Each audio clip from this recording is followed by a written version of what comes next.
بسم الله الرحمن الرحيم. السلام عليكم ورحمة الله وبركاته. معكم محمد البابلي ودرس جديد من دروس دورة الموشن جرافيك. في درس النهاردة هنتكلم عن تحريك الشخصيات أو خصوصا الووك سايكل أو الحركة بتاعة المشي أو الجري زي ما انتم شايفين قدامكم، أو كمان حركة الراجل العجوز أو الانحناء زي ما انتم شايفين، أو كمان حركة الدبل بونص زي ما انتم شايفين كده. خليكم معنا لنهاية الفيديو وتابعونا.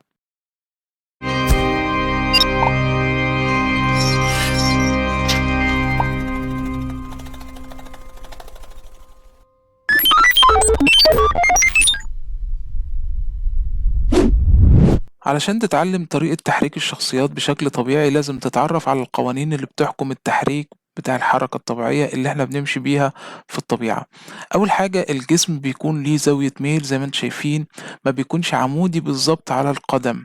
يعني في ناس بتكون مميلة قدام شوية وفي ناس بتكون عمودية شوية على جسمها، بتختلف من شخص للتاني. انت لو ميلت الجسم وحركة الايدين كمان بتديك حركة طبيعية اكتر بدل ما تخلي حركة الايدين عمودية على الجسم. مستوى الراس كمان بيكون في خطوتين، يعني مثلا هنا ما بين لما بيكون الأرجل ممدودة زي كده بتكون مستوى الراس منخفض، وبرضو لما بتحرك رجليك لقدام بتكون منخفض. لكن لما بيكون موضع الرجل في النص أو أنت بتنقل الرجل التانية عن الأرض بيكون موضع الراس برضو أعلى شوية. فأنت لازم تراعي الموضوع ده في تحريك على الأفتر إفكت، لازم الجسم يطلع وينزل بشكل حتى بسيط علشان يديلك حركة واقعية في المشي. أما بالنسبة لأشكال المشيات في أشكال مختلفة مش من المشيات، يعني مش شرط تكون الشخصية بتاعتك أو الشخصيات كلها ماشي بتمشي بنفس الحركة. في ماشية زي كده، في ماشية زي كده، حسب طبيعة الشخصية اللي انت بتتكلم عنها. علشان نحرك على الافتر افكت بيكون في وضعين اتنين. الوضع ده اسمه كونتاكت اللي هو الرجلين بعاد عن بعض. باسنج اللي هو الرجل بتنتقل من مكان للتاني. لو احنا الوضع ده كررناه مرة تانية والوضع ده كررناه مرة تانية مع تبديل الأرجل بيطلع عندنا نفس الحركة اللي هي بالشكل ده. تمام. ده اللي هو أبسط شكل أشكال الحركة، اللي هو خطوتين بس، لكن نقدر نتحكم في 4 خطوات علشان تدينا شكل أكتر. يعني هنا بنعمل كي فريم بالشكل ده، وهنا بنعمل كي فريم بالشكل ده، وبنضيف ليهم لو احنا هنعمل 4 خطوات كي فريم تالت زي ما شفنا دلوقتي. بعد ما بنكمل الحركة بتاعتنا بيكون عندنا شكل الشخص زي ما انتم شايفين كده عامل زي الموجة، لأن بينزل هنا مستوى الراس لو رجليه مفتوحة أو بعيد عن بعض، وبيعلى لو بينقل رجليه من مكان للتاني. تمام. فلازم ان انت تراعي كل الحاجات دي وانت بتتحرك. دي الحركة الرباعية اللي هي عبارة عن 4 كي فريم. طيب في حركة خماسية بتديك شكل واقعي اكتر، ودي اكتر حركة هنشتغل عليها، اللي هي فيها 5 كي فريم. الأولاني بيكون دايما شبه التاني مع تبديل الأرجل. تمام. يعني لاحظ هنا الرجل اللي مش مظللة لورا، وبعدين بدأت تترفع عن الأرض، وبعدين تترفع أكتر، وبعدين بدأت تاخد اتجاهها علشان تنزل، وبعدين نزلت وترجع تاني تتكرر لما تترفع عن الأرض، وهكذا. دول 5 كي فريم، دول أكتر حاجة هنشتغل عليها في حركة الووك سايكل. في مش بس المشي العادي بتاعنا، ممكن كمان المشي السريع أو الهرولة بيبقى زي ما انتم شايفين كده. الجسم بيتحرك فوق وتحت أكتر، والرجلين بتترفع عن الأرض أكتر زي ما انتم شايفين. بيجي بعد كده عندنا الركض أو القفز، بتكون بالشكل ده لو انت هتعمله على الأفتر إفكت. وخصوصا الركض بيحتاج حركات مختلفة عن المشي. لاحظ هنا الرجل بتكون يعني في موضع معين فوق الأرض، الاتنين مش لامسين الأرض، لأن الركض عموما بيمثل حركة فيها نوع من أنواع القفز. فلازم تراعي الموضوع ده في الأفتر إفكت وأنت بتحرك الشخصية، لأن الركض له مواضع مختلفة عن حركة المشي، له 4 مش 2. يعني المشي العادي بيكون فيه الكونتاكت وبعدين الباسنج، لكن الركض بيزيد عليه كيك أوف. الحركة دي مش موجودة في المشي. وبعد كده الأب اللي هي الرجلين بيكونوا مش لامسين الأرض أصلا، وبعد كده ينزل ويكمل الحركة زي ما احنا شايفين قدامنا كده. علشان كده لو انت بتخلي الشخصية بتجري في مكانها، فلازم ان انت تراعي الكيف ريمين الزيادة دول، اللي هو الرجل تكون فوق الأرض.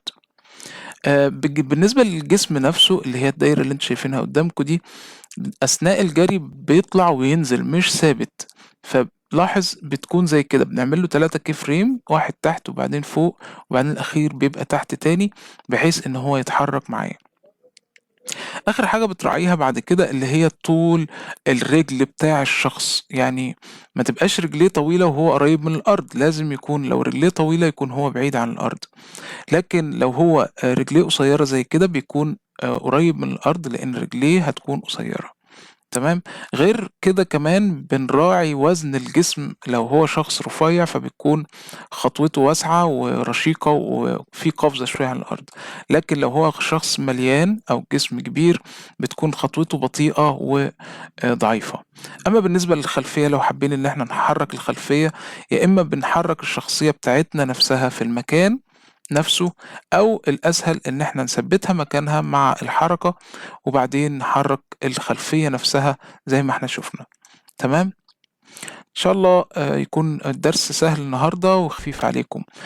النهاردة هشرح لكم أسهل طريقة لتحريك الشخصيات بسكريبتين اتنين، اللي هو سكريبت رابر هوز، وهو سكريبت غير مجاني مدفوع، بس بيعمل كل الحركات اللي انتوا شايفينها قدامكم دي.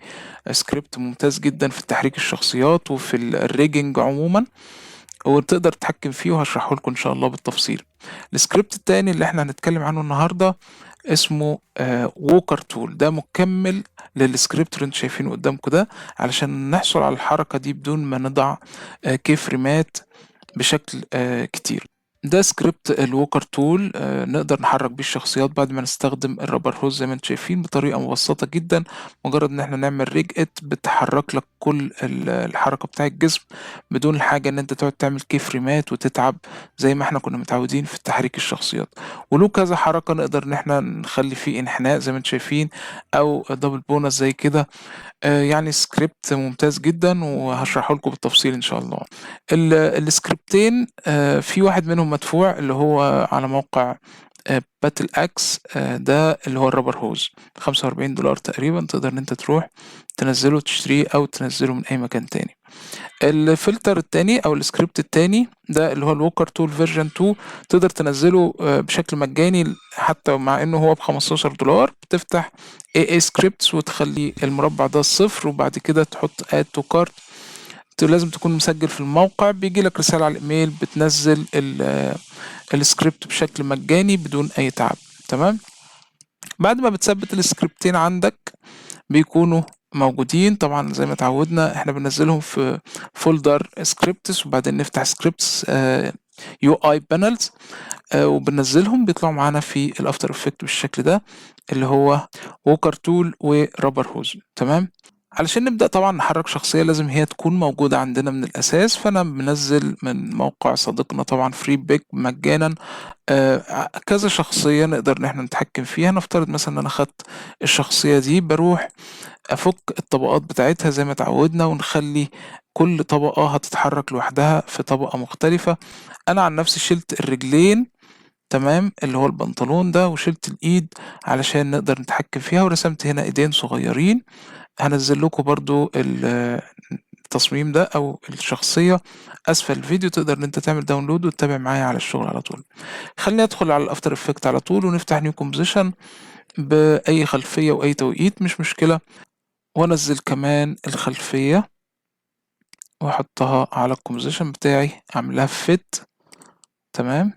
واعمل لها لوك علشان ما تتحركش معايا. هاجي بعد كده على الشخصية بتاعتي افتح وبعدين اخد الطبقات كلها كنترول سي وبعدين اروح للكومبوزيشن كنترول في. تمام. كده بقت عندي كل الطبقات بتاعة الشخصية. تمام.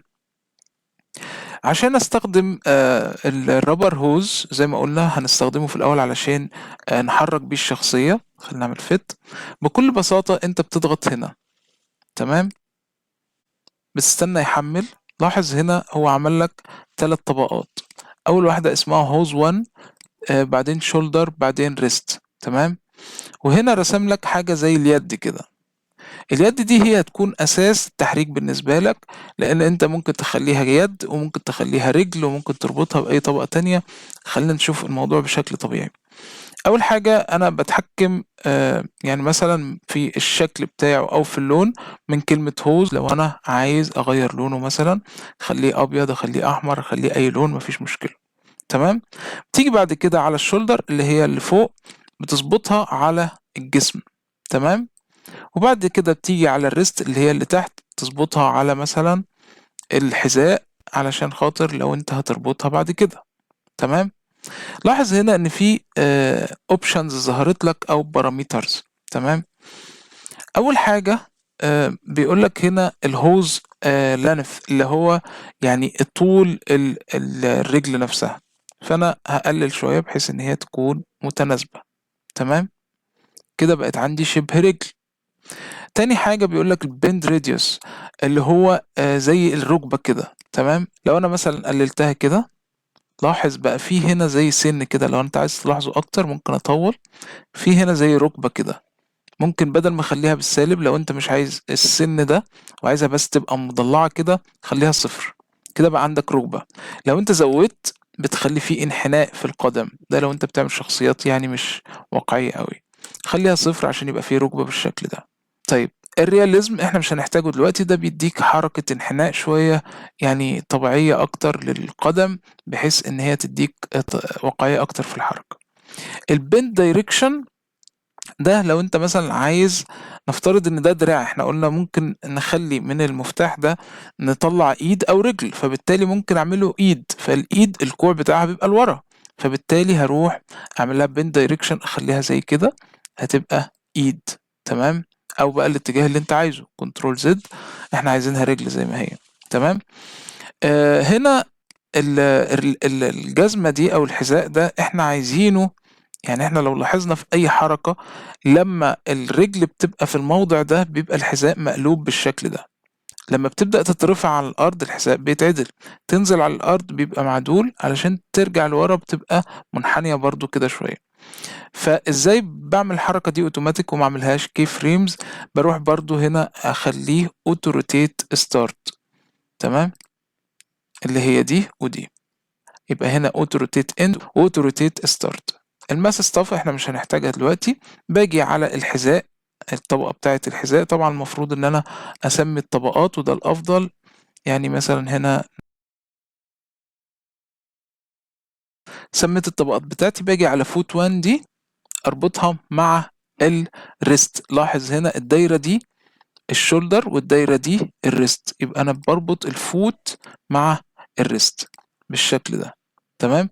لو جيت احرك، سوري، لو جيت احرك الريست هلاحظ ان الرجل بتتحرك معاه وبتلف كمان، يبقى بالتالي لما اجي اعمل الحركه مثلا الرجل في الموضع ده، هلاقي الجزمه او الحذاء لف معاها، مش هحتاج ان انا اعمل له اي كي فريم او اي تدوير. تمام.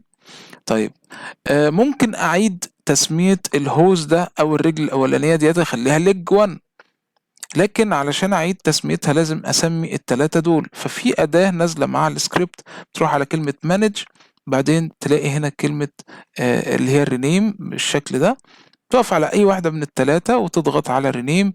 نفترض ان انا مثلا هسميها الليج 1 وبعدين اعمل رينيم. لاحظ التلاتة اتغيروا كده، انا بقى عرفت ان الهوز ده بتاع ليج 1. تمام. طيب، في اوبشن جميل برضو تاني يسمح لي ان انا انسخ الثلاث طبقات دول بضغطة واحدة علشان اعمل الرجل التانية، بدل ما اعمل اللي انا عملته ده كله. بضغط عليه ضغطة زي كده، اللي هو الدبليكيت، واسحبهم لفوق علشان ما يبقوش جوه الطبقات، عشان يبقوا ثلاثة زي ما هم كده. هما طبعا مش باينين لان الرجل فوق الرجل، لكن لو انا نقلت بالشكل ده هتظبط معايا. اجي اضغط في اي مكان فاضي واخد الشولدر، وبعدين اخد الريست. طبعا موضع الرجل مش مظبوط، ليه؟ لان اصلا الشخصية في الالستريتور المفروض ان هي كانت ماشية، احنا مش عايزينها في الوضعية دي. تمام. بس هنظبطها دلوقتي، هوريكم ازاي. نرجع برضو نربط فوت 2 مع الريست 2. تمام. بالشكل ده، واجرب برضو التحريك، هلاقيها الحذاء بيتحرك مع الرجل عادي جدا. تمام. طيب، طبعا مفيش شخص بيبقى شكله في التحريك بالشكل ده، بس هنظبطها دلوقتي. هاجي على الجسم اربط كل ده بالجسم، يعني دلوقتي الحذاء او الفوت مربوطين مع الرجول، الرجول بقى عايزين نربطها بالبادي، يبقى نروح على الشولدر اللي هو ده، نقول له نربطه مع بادي بالشكل ده، ونروح على الشولدر نربطه مع البادي. تمام.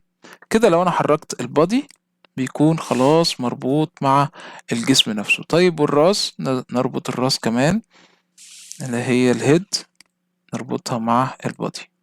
تمام، كده بقت عندي الشخصية جاهزة للتحريك. لو عايز تقلل مثلا الرجول، ممكن نحدد ليج 2 كده، ريست نخليها مثلا 350. تمام، ونروح على الريست برضو التاني خليها 350. كده انت ظبطت المقاسات بتاعتك. طيب الشكل بتاع الرجول ديت انا مش عايزها رفيعه كده، المفروض ان الواحد بيبقى ليه فخده كده من فوق، سوري يعني في اللفظ، بس ده جسم الانسان فيه فخد، الفخد بيكون تخين من فوق والرجل بتكون رفيعه من تحت. طب ازاي اعمل الموضوع ده؟ هنا يجي دور تبويب ستايل ده بيخليك تغير شكل البنطلون، حتى لو عايز ترسم لك بنطلون مخطط كروهات اي شكل، وفي اشكال جاهزة عندك كمان. لو احنا نزلنا تحت خالص كده هنلاقي فيه هنا اللي هو التيبرد هوز. فنفترض مثلا ان انا هاجي على ليج 1 واقول له تيبرد هوز، ضغطت عليها وبعدين اضغط هنا ابلاي ستايل. لاحظ الرجل بقت عاملة ازاي، طبعا برضو مش رجل واقعية. فانا بروح بتظهر الاوبشن بتاعها هنا، سلايدر ده اللي هو السمك بتاعها نفسه، وبعدين هنا سلايدر التاني بتاع التابر او الفخذ نفسه او الورك نفسه بتاع الشخص، نقدر ان احنا نتحكم فيه زي ما احنا عايزين. تمام، يعني مثلا نخليه 50 بالشكل ده. تمام، طيب انا عايز انقل نفس المواصفات دي للرجل التانية، فبدل ما اروح وبعدين اضيف لها الستايل والكلام ده كله، في هنا برضو من مانج الستايل نفسه، بروح على الرجل الاولانية اخد كوبي ستايل بالشكل ده، وبعدين ارجع للرجل التانية اقول له بيست ستايل، على طول نزل لي الستايل اللي انا نسخته من الرجل الاولانية. طيب لو خلينا الرجلين دول تحت الجسم او جبنا طبقة البادي كده فوق بالشكل ده، وظبطنا الشولدر بتاع الاتنين بالشكل ده. تمام، كده بقى الشكل واقعي اكتر، صح ولا لا؟ تمام، كده عندنا الجسم مربوط بالرجول، عايزين بقى نحرك الشخص ده. طبعا انا يعني المفروض ان انا اشرح لكم السكريبت بالتفصيل، ودي بتعمل ايه ودي بتعمل ايه بس ده طبعا هياخد له ساعتين، ان شاء الله هنشرحه في نهاية الحلقة، بس علشان الناس المستعجلة عايزة تشوف ازاي بنحرك الشخصية، فانا بديلهم اقصر طريق واقرب طريق. في نهاية الحلقة بقول لكم ده بيعمل ايه وده بيعمل ايه. دلوقتي انا عايز احرك الشخصية، احركها ازاي؟ بروح على السكريبت التاني اللي هو ووكر تول. تمام، ده فيرجن 2، ما تنزلش في فيرجن 1 علشان فيرجن 2 يعني معالجة اخطاء كتير وبتديك اوبشن زيادة. تمام، طيب بعد ما عملت ده كله، عايز بقى احرك الشخصية. ببساطة انت بتضغط على اد ووكر. تمام، بيعمل لك 6 طبقات او 5 طبقات، في 3 منهم مقفولين واتنين منهم مفتوحين. تمام، ايه ال3 المقفولين؟ في هنا مربع انت بتربط بيه الرجل الاولانية، يعني دول اصلا بيتحركوا اوتوماتيك، كل ده الرجلين بيتحركوا اوتوماتيك، فانت لما تربط بيها الرجل الاولانية هنا وتربط الرجل التانية هنا، بتلاقي بعد كده المربعين دول هيحركوا لك الشخصية بكل بساطة. طيب ازاي اظبط بقى الشخصية على المربعات؟ هنا بقى ال السر نفسه اللي هيخليك تحرك الشخصية، اما بشكل كويس يا اما بشكل مش كويس. تمام، ركز معايا. انا الاتنين دول، الاتنين اللي تحت دول اللي هما الرجلين فيهم سنتر، السنتر ده بيتحكم فيهم هما الاتنين، فانا بعلم على السنتر، ما افتحش الطبقات المقفولة غير بس لو احتجت اغير فيها. بروح على السنتر واسحب الانكر بوينت بتاعته اللي هي المتعلمة دي ما بين الرجلين بتوع الشخصية بتاعتي. تمام، تمام، لحد كده كويس. واجي هنا، ده التورسو ده او الووكر ده بيتحكم في التورسو ده، التورسو ده اللي هو زي ما تقول بالنسبة للشخصية هتبقى عظمة الحوض. لازم عظمة الحوض دي تكون النسبة والتناسب ما بين الفوت او الرجلين من تحت مظبوطة، فانا بحرك ده بيتحرك معاها التورسو او اللي هو عظمة الحوض. تمام، زي كده، حلو. واجي بعد كده بدل ما انا اظبط المربعات على الرجول، لا ده انا هاخد الرجول هي اللي اظبطها جوه المربعات. تمام، لان المربعات دي كده مظبوطه على الماشيه، لو انا حركتها من مكانها الماشيه بتختلف، هي كده مظبوطه. فانت بس ممكن تنزلها او تطلعها او تحركها الاتنين مع بعض، لكن ما تفكش القفل وتروح تحركهم بطريقتك، لا، حرك الرجل. فانا دلوقتي هروح على الفوت 1 اللي هي دي، او الريست 1 بتاع الليج 1، خلينا نكبر شوية. تمام. هحطه جوه المربع ده، بس يكون في النص بالظبط. تمام. طبعا القدم هنا مش معدولة، ممكن افتح فوت 1 وافتح الروتيشن بتاعها واخليها متظبطة شوية بالشكل ده. تمام. هاجي على الريست 2 بالشكل ده، نظبطها جوه المربع، وبرضو اروح على الفوت 2 افتح الروتيشن بتاعها واحاول اظبط بحيث ان هي ما تبقاش مميلة زي كده، واظبطها جوه الجسم. واجي احدد الجسم والرجلين من الريست، ما تعملش من الحذاء نفسه، لان احنا رابطين الحذاء مع الريست، يبقى الريست هو الاساس عندنا. لو انت رابط الريست بالحذاء يبقى حدد الحذاء مفيش مشكلة، لكن احنا رابطين الحذاء بالريست. فانا هضغط ريج ات، مجرد ان انت تضغط ريج ات نشوف هيحصل ايه. لاحظ معايا ان الحركة بدأت تشتغل بدون اي كي فريمز، بدون اي حاجة، بدون اي تعب. طبعا لو انا مش بشرح الموضوع ده بالظبط يتعمل في دقيقة، يعني مش هتحتاج اكتر من كده. لو انا فعلت الخلفية علشان اشوف شكلها هتبقى معايا بالشكل ده. تمام. طيب لو عايز احرك الخلفية زي ما احنا شفنا في الفيديو بتاع المقدمة، في هنا في الافكتس اند بريسيتس فلتر اسمه اوفست، او دبل اف اس، اللي هو ده. تمام. بجيبه واسحبه على طبقة الخلفية، طبعا لازم تكون متفعلة بالشكل ده. هيطلع لي هنا ممكن اعمل كي فريم في الاول، اروح مثلا على بداية الشغل اخليها كوارتر علشان يكون اسرع معانا، وهاجي اعمل كي فريم مثلا من البوزيشن ده. تمام. واضغط على حرف اليو، ظهر لي هنا الاوفست. اجي احرك الخلفية مثلا في نهاية المقطع بتاعي او مثلا بعد 15 ثانية، احرك الخلفية لورا شوية بالشكل ده. هي ميزة الاوفست هنا ان هو ما بيفصلكش الخلفية، يعني كأنها متصلة على طول. فمثلا لو انا حركتها بالشكل ده وجيت حركت الشخصية بتاعتي هتظهر كأنها بتمشي. طبعا لازم نظبط المسافة على حسب سرعة الشخص اللي بيمشي، بس انا بضرب لكم مثال بس. كده الشخصية بدأت تتحرك معايا.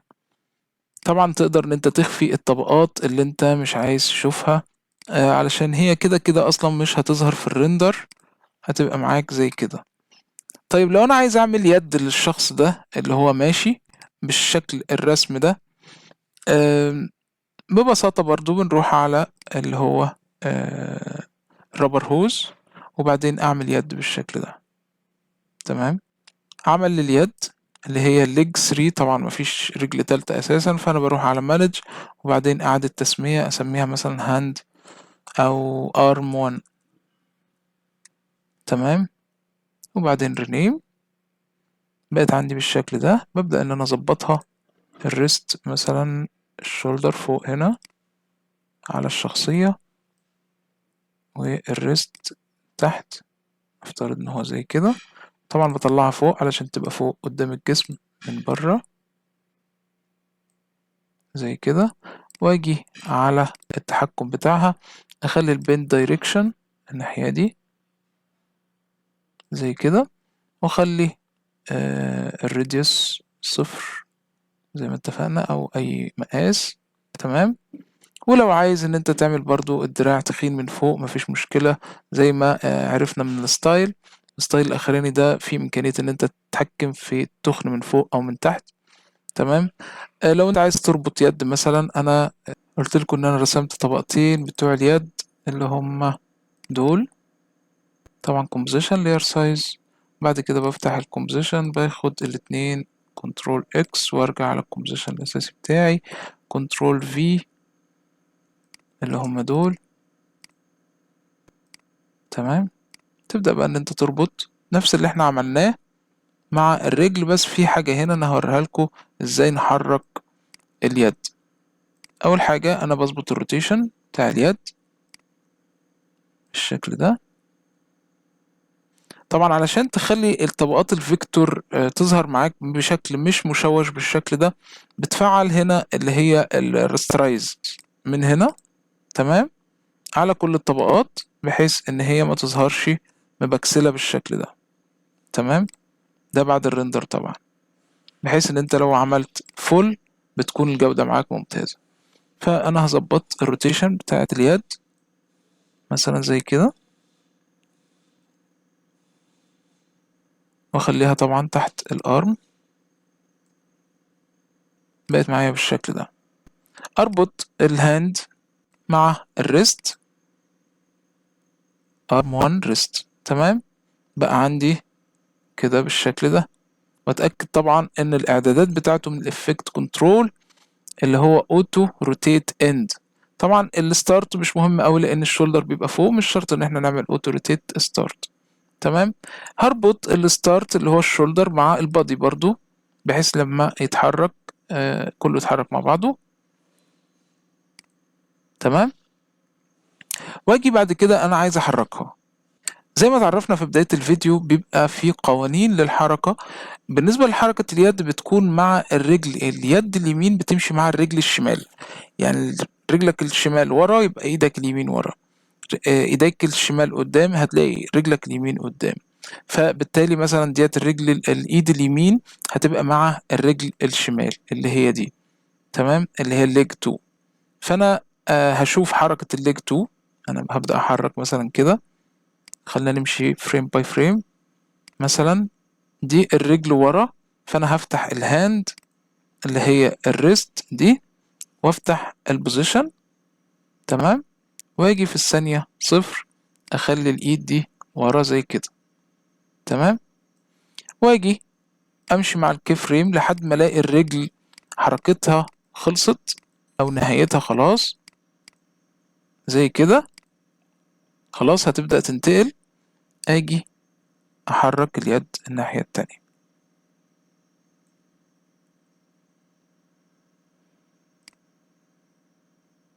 واعمل كي فريم، واجي فريم باي فريم كده مع الرجل لحد ما الاقي حركتها خلاص هتنتهي كده، هتبدأ ان هي ترجع تاني، خلاص هي وقفت لحد هنا. اعمل كي فريم تاني واسحب اليد بالشكل ده، تمام. طيب بعد ما حددت الكي فريم ده، امشي برضو فريم باي فريم لحد ما الرجل حركتها تنتهي، تمام، مثلا زي كده، واروح حاطط كي فريم تاني واحرك الايد للموضع الاولاني، او ممكن اخده كوبي ببساطة مفيش اي مشكلة. تمام. طيب وافتح طبعا اضغط على الالت واضغط على الستوب ووتش علشان اعمل لها بريوتري، علشان تفضل تتحرك يمين وشمال معايا، اللي هو اللوب اوت ده بيكرر الحركة بتاعتي الى ما لا نهاية. تمام، ابدأ احرك الشخصية اشوف، لاحظ الحركة بقت طبيعية، تمام، بقت معايا بالشكل ده. ممكن اخفي بقى الريست والشولدر زي كده، واشوف الشخص هيتحرك ازاي. بتكون معايا الحركة بالشكل ده. طبعا لو انت عايز تخلي الشخصية جوه كومبوزيشن منفصل، وتبدأ ان انت تخلي الخلفية هي اللي ثابتة وتحرك الكومبوزيشن كأنه هو الشخص اللي بيتحرك، مفيش اي مشكلة. لو عايز تحرك الخلفية زي ما شفنا كده. طبعا النقطة دي اللي هي بتاعة اليد التانية ببساطة ممكن نعملها برضو زي ما عملنا الرجل التانية، بروح على الارم واخد منها نسخة من هنا، تمام، بيعمل لي على طول نسخة تانية اللي هي ارم 2، بدأت تظهر معايا اللي هي التلات طبقات دول. المرة دي طبعا لأننا احنا أصلا محركينها، احنا اللي حاطين الكي فريمز، بتبدأ إن أنت تحركها شوية. لاحظ لو أنا مثلا حركت كده هتبدأ تظهر معايا، لأن أنت كده بتحرك التوقيت بتاعها. تمام، بربط فيها اليد التانية اللي هي دي، خلينا نعمل كوارتر، نجيب اليد التانية اللي هي اللاير دي، تمام، وافتح الروتيشن بتاعتها واخليها تلف شوية كده، تمام، وبعدين اربطها بارم تو ريست. حلو، وطبعا انزل كله ورا الجسم البادي، فبالتالي هتبقى عندي بالشكل ده. وطبعا برضو ورا الرجل الافضل ان انت تخليها ورا خالص فوق الخلفية بس بالشكل ده. تمام، لما اجي احرك الشخصية بتاعتي هتظهر معايا كده. تمام، طبعا ممكن تخلي بقى موضع اليد قدام شوية ورا شوية، تبدأ ان انت تزود التخن بتاعت الكتف من هنا، تبدأ ان انت مثلا تعمل حركة للراس. حلو. طيب في حاجة احنا ما عملناهاش وعشان كده حركة اليد مش طبيعية. لاحظ هنا ان الجسم بيطلع وينزل زي ما قلنا في بداية الفيديو، حركة الجسم عشان تبقى طبيعية لازم تطلع وتنزل. تمام، وده اقدر اتحكم في مستواه من الووكر كنترول. لو انا رحت عليه هلاقي حاجة هنا اسمها ووكر تورسو سيتنجز. تمام، لو فتحتها هتلاقي درجة البونص او الارتداد بتاع الجسم اللي هو يطلع وينزل. يعني مثلا لو انا زودتها زي كده، لاحظ الجسم هيطلع وينزل بشكل كبير جدا. اعمل كنترول زد. تمام، فبالتالي لو انا ربطت الايد دي مع التورسو نفسه يبقى معنى كده ان هي هتتحرك معاه. يبقى انا لو رحت على الارم 1 ريست ورحت خليتها ربطتها مع الووكر كنترول او التورسو كنترول، وجيت برضو على الارم 2 اللي هي دي ربطتها برضو مع التورسو كنترول، لاحظ بقى الحركة هتبقى عندنا عاملة ازاي.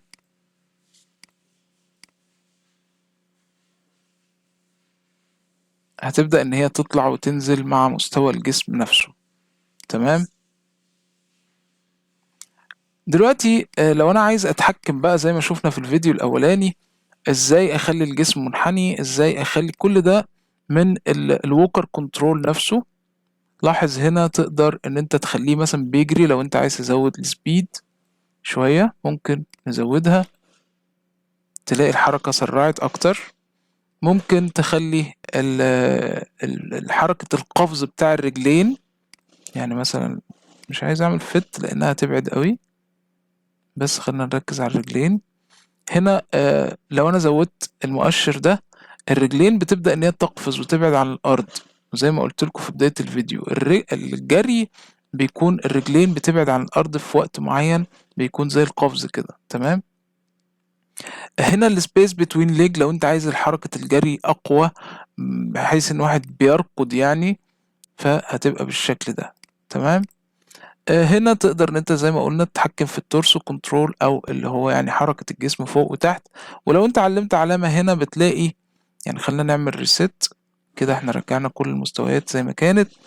وهنا في كلمة دبل بونص او باونس، زي ما شفنا الحركة الأخيرة اللي هي بتخلي الشخص كأنه فرحان كده، كأنه ماشي فرحان، ماشي زي ما يكون فرحان كده. تمام، طبعا في حالة الجري احنا بنخلي الايدين لازم بتكون عمودية كده، يعني الشخص بيكون ماسك قبضته ناحية صدره. ده لما الشخص اللي بيجري بيكون دراعه بالوضع ده كأنه علامة صح كده، قبضته جنب صدره مش قبضته جنب الحوض. تمام، وبرضو الحركة ما بتكونش بتاعت اليد رايح جاي كده، لا بتبقى فوق وتحت، ده في أثناء الجري. ممكن تعملها أثناء برضو المشي العادي، لكن مش بشكل كبير زي الجري، يعني تنزلها تحت شوية كده. تمام، كل ما تفهم طبيعة البشر وهم بيمشوا أكتر وهم بيجروا تفهمها أكتر، هتعرف تحرك الشخصية مظبوط. تمام، هنا الروتيشن بتاع الجسم نفسه تقدر إن أنت تخلي الجسم مايل لقدام أو لورا زي ما أنت عايز. لاحظ هنا ده مثلا حركة الراجل العجوز اللي أنا وريتها لكم في بداية الفيديو، تقدر إن أنت تعملها برضو بالإفكت ده. تمام، واعدادات تانية كتير، بس احنا يعني جبنا الخلاصة وجبنا المفيد علشان ما نطولش وقت الفيديو اكتر من كده. ان شاء الله الحلقة اللي جاية انا هشرح لكم كل الادوات اللي انتم شايفينها قدامكم دي، وكمان ازاي نقدر نشتغل بطريقتين التحريك اللي هما التانيين من غير ما نحذف الرجول وان احنا نرسمها من عندنا.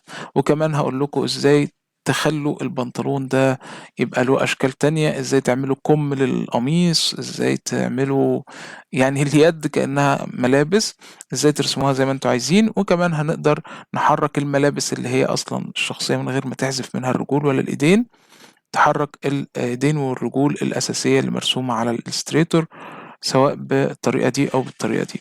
وهنتكلم كمان عن الخصائص بتاعة كل script وإزاي تحفظ الشكل علشان تستعمله بعد كده لو أنت تعبت مثلًا في بنطلون علشان خاطر تلوّنه أو تشكّله، تقدر إن أنت تحفظه مع الeffects دي وتستعمله بعد كده. وكمان برضه هنتكلّم عن الwalker tool ليها كذا إعداد بعد كده هنتكلّم فيه إن شاء الله في الدرس اللي جاي علشان ما نطوّلش حلقة الفيديو. شكرًا ليكم وكان معاكم محمد البابلي وانتظرونا الحلقة اللي جاية. وبالمناسبة يا جماعة اعملوا لنا لايك علشان يظهر الفيديو للناس اللي محتاجة تتعلّم الmotion graphic. كل ما تعملوا لايك والله الفيديو بيظهر اكتر للناس اللي محتاجة الدروس دي.